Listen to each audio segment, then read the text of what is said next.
Okay, let's see if I can make this a good video. Black Hollywood and why it's not bigger than what it is. Why is why is Black Hollywood not larger and more potent than it is today?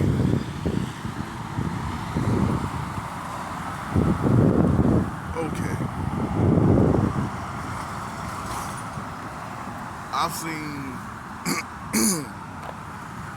I've seen different people ask why don't certain very rich and influential blacks link up together and form their own thing, and then from there give other blacks opportunities within their conglomerate that they've built together. Well, I don't like to use drug analogies when I talk about what I like to talk about, because I'm not a street dude, unless you count homeless the streets. But I'm not a street dude, so I don't like talking in those terms. But in the television show Snowfall, Teddy allowed Franklin to amass a lot of money underneath his operation. But at the end of the day, that's Teddy's money, not your money. That was Teddy's money, not Franklin's money. And it's the same situation with black entertainers who have amassed a big name for themselves, who have achieved a certain level of clout, a certain level of notoriety. That's Teddy's money. The truth is, these guys obviously, whether spoken or just simply understood, there are moves that they are allowed to make and moves that they are not allowed to make. They used to call it the one nigga at a time in Hollywood. They used to call it that.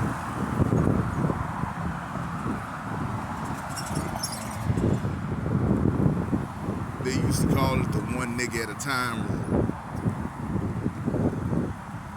Well, that got blowed up with the Def Jam and the Comic View era, where so many black people were allowed to blow all at the same time. So many different black people were allowed to pop off at the same time. But individual entertainers joining together and creating an industry, a business that's a parallel business that competes with their business, is not something that they're going to comfortably sit back and allow to happen. Capitalism, business, white supremacy is competitive. It's competitive. And in a big part of competition is not allowing your perceived competitor, not allowing them to do whatever it is that they want to do. So if Eddie Murphy and Dave Chappelle and Kevin Hart and Samuel L. Jackson and Denzel want to get together and start up a business and then have up and coming hot black talent underneath them, I'm sure that they're not allowed to do that. I'm sure that they're not allowed to do that. I'm sure.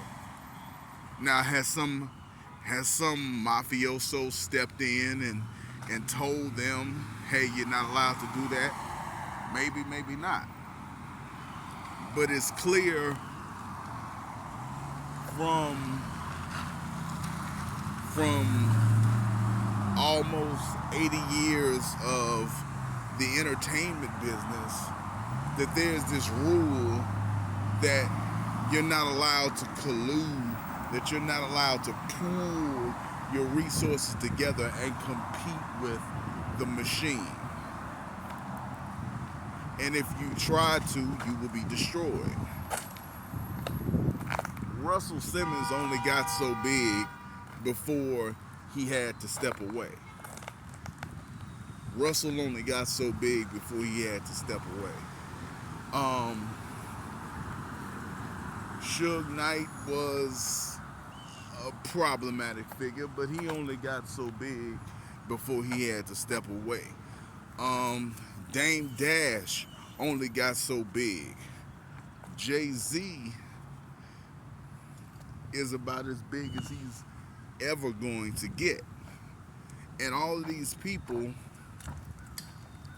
and they don't really collaborate. Jay-Z and Nas pretty much do the same thing, and they are allegedly past their beat. Why aren't they working together? Why aren't Jay-Z and Nas and Eminem, like, there is people behind the scenes that will not allow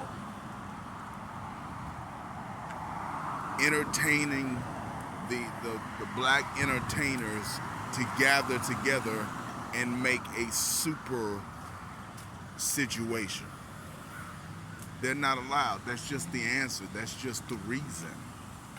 They don't have permission, and if they try to move forward, something might happen to them. Something physical might happen to them. Something legal may happen to them. Just something in the terms of their money mysteriously being taken away may happen to them, like in the show Snowfall. Because that's not your money. You made that money in my business. I'm not gonna let you take my money and go start your own thing that competes with what I built.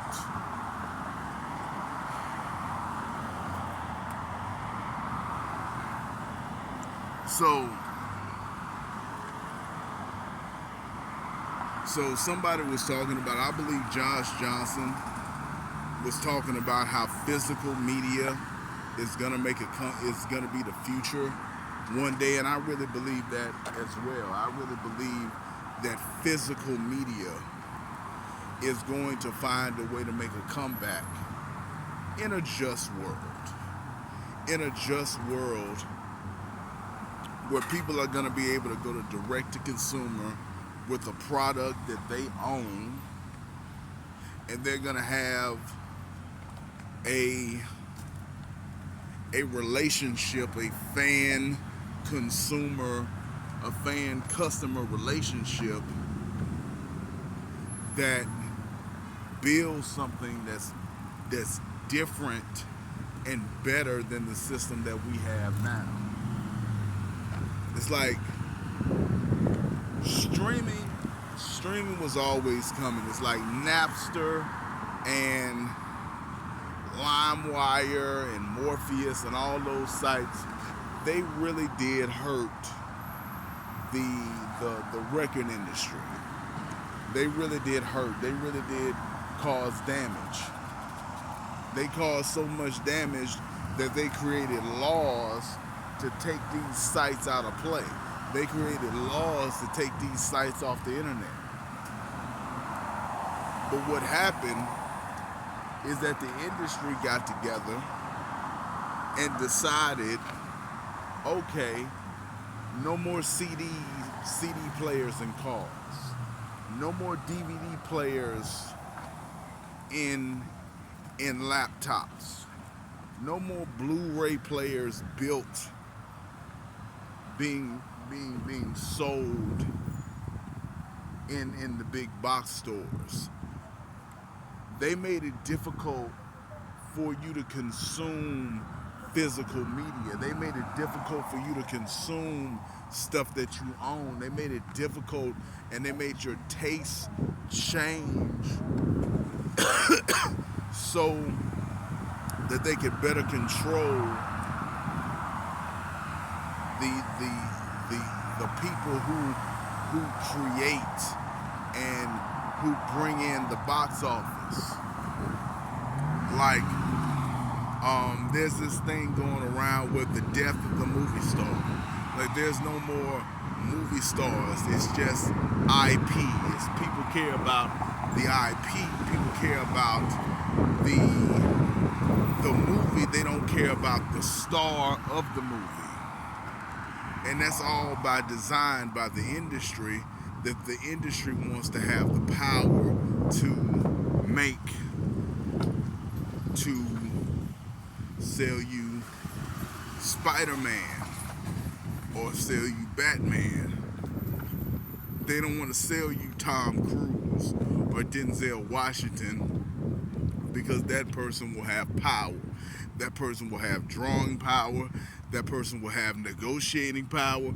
That person will have personal financial power, and they don't want to cede that power to somebody outside of the conglomerate. These businesses are greedy. These businesses are conniving. These businesses, they want more and more and more and want to give less and less and less.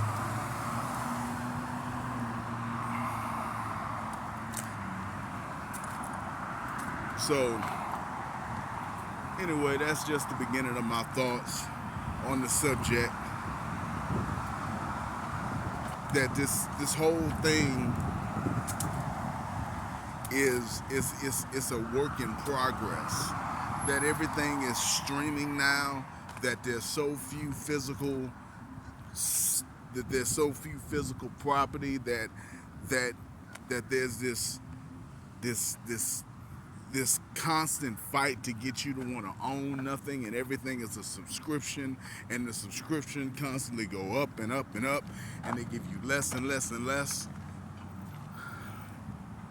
It's so that the world has a different level of it's so that conglomerates and companies have a different level of power over you, and extraction, and can extract from you while not offering you what you truly want, without offering you what you're truly searching for, without giving you something that